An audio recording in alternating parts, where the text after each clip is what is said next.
যাই হোক, আমি অত্যন্ত আনন্দিত হয়েছি, আজকে খুশি হয়েছি এই কারণে যে আজকে একটা সম্পূর্ণ ভিন্ন একটা জগতে আমি আসতে পারলাম।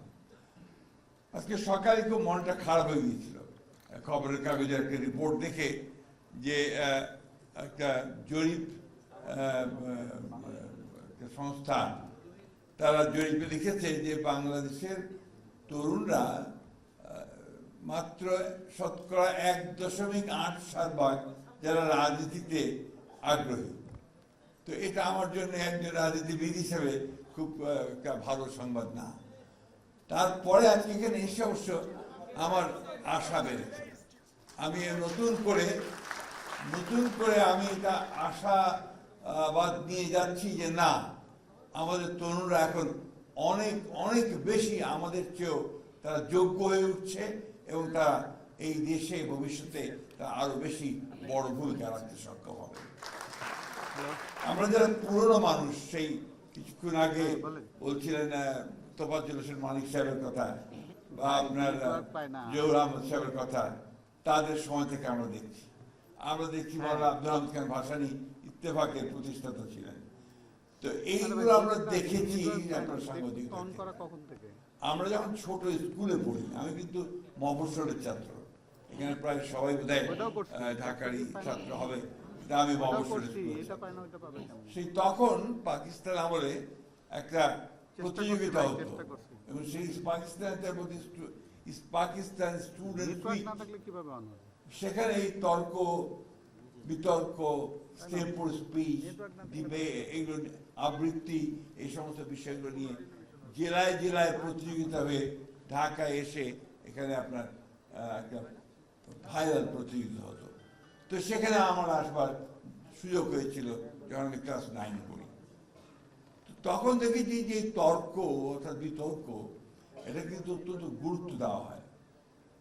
রবীন্দ্রনাথ ঠাকুরের একটা কবিতা আছে যেটাকে আমি একটু ভিন্নভাবে প্রয়োগ করি, অর্থাৎ একটা নেগেটিভ ওয়েতে। কাগজ নেড়ে উচ্চস্বরে পলিটিক্যাল তর্ক করে, মাথায় ছোট বহরে বড় বাঙালি সন্তান।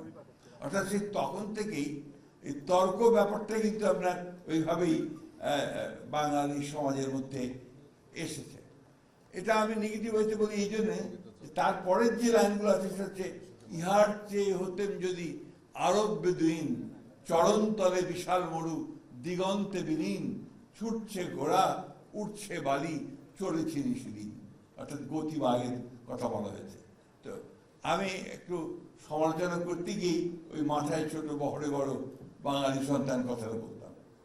তো আজকে আমার এখানে এসে একটা ধারণা জন্মালো যে না, আমাদের ছেলেরা এখন আমাদের চেয়ে অনেক অনেক দূরে এগিয়ে গেছে এবং আমি অত্যন্ত আশাবাদী হয়েছি যে অনেকেই যে বলেন যে কিছু হবে না, এটা সঠিক নয়।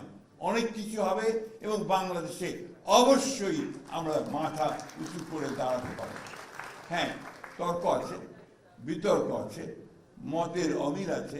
যে কথাটা কিছুক্ষণ আগে এখানে অনেকে বলছিলেন যে আমি তোমার সঙ্গে একমত হব না, কিন্তু তোমার মতকে রক্ষা করার জন্য আমি আমার প্রাণ পর্যন্ত বিসর্জন দিতে রাজি আছি।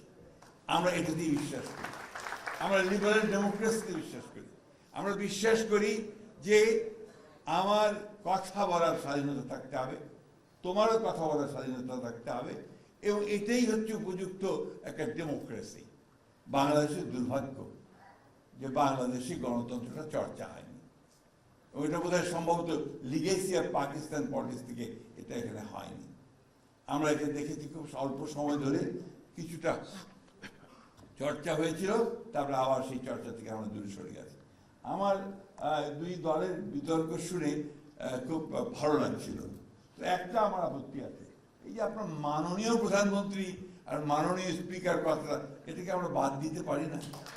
আমার কেন জানি মনে হয় যে এই মাননীয় কথাটা থেকেই কিন্তু সমস্ত অটোক্রেসির জন্মটা বোধহয় হয়। আমি আমার অভিজ্ঞতা থেকে বলছি, আমি কিছু দিনের জন্য অর্থমন্ত্রী ছিলাম, মানে প্রতিমন্ত্রী ছিলাম আমাদের দেশের খালেদা জিয়ার সরকারের সময়। কৃষিতে ছিলাম, এরপরে সিভিল এভিয়েশন ছিলাম। তো আমি যখন ঢাকার বাইরে যেতাম, তখন আপনার প্রথমে সার্কিট হাউসে গেলেই ওখানে একটা পুলিশের কন্টিনজেন্ট একদম চৌকসভাবে দাঁড়িয়ে বিরাট একটা গার্ড অফ অনার দিত। আর সঙ্গে সঙ্গে আমার মনে হচ্ছে যে আমি একটা কেউ কেটা একটা বিরাট কিছু, যে আমাকে আপনার সেলুট দেওয়া হচ্ছে। এই যে ধারণাটা, এই ধারণাটা কিন্তু আমাকে একটা ভিন্ন জগতে নিয়ে যায়। 1971 সালে স্বাধীনতা যুদ্ধের সময় আমি যখন পাকিস্তান সেনাবাহিনীর অত্যাচারে টিকতে না পেরে ভারতে চলে গেলাম, এবং ইসলামপুর বলে একটা আপনার পশ্চিম দিনাজপুরের একটা সাব ডিভিশন, সরি আমার একটা বদ অভ্যাস আছে, হাত পা খুব নাড়াচাড়া করি,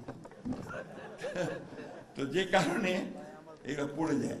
তো ওই সময় আমরা আপনার পালিয়ে যখন ভারতে চলে গেলাম, তখন তো কোথাও রাতে শোবো কোথায়, থাকবো কোথায়, খাবো কি, সব কিছুই সমস্যা।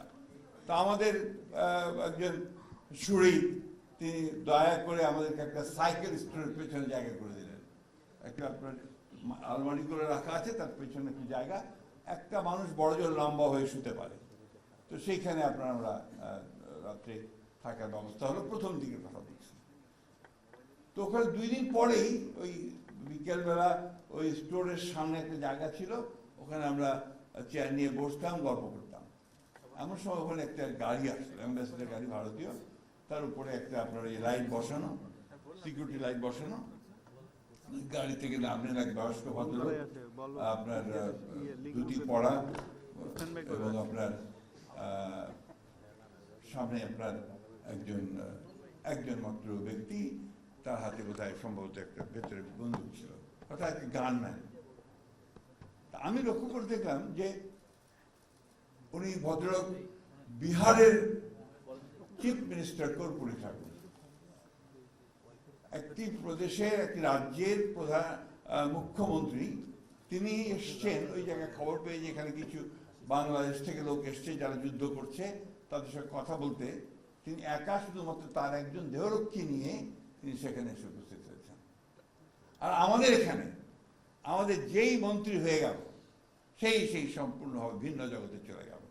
তার সেলিউট, তার বাঁশি, গাড়ির সামনে একটা গাড়ি, পেছনে আরেকটা গাড়ি, এই যে মানসিকতাটা তৈরি হয়, এই মানসিকতাটা কিন্তু আমাকে ধীরে ধীরে ওই ডিক্টেটরের দিকে নিয়ে যায়।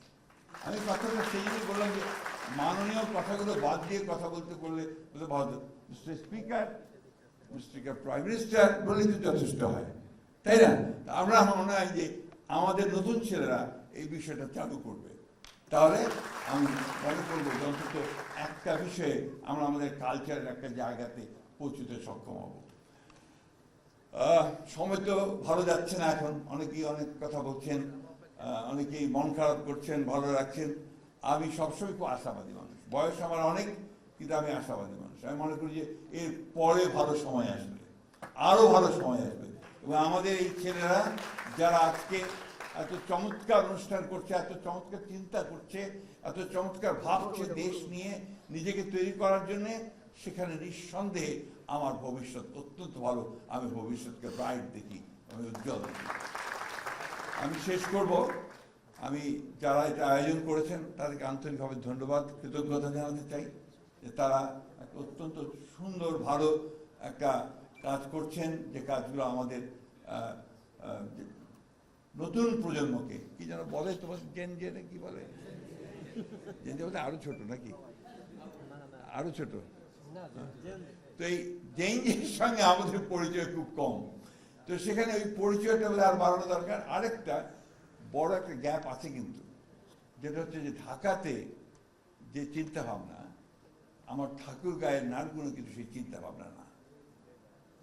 এই যে দূরত্বটা, এই দূরত্বটাকে কিন্তু মেটাতে হবে, তা নাহলে আমরা যে একটা তৈরি করতে চাচ্ছি, একটা প্রজন্ম তৈরি করতে যাচ্ছি, একটা শক্তি তৈরি করতে যাচ্ছি, একটা আর্মি তৈরি করতে যাচ্ছি, যে আর্মি আমার বাংলাদেশকে বদলে দেবে, সেই জায়গাটা বোধহয় আমরা আসতে পারবো না।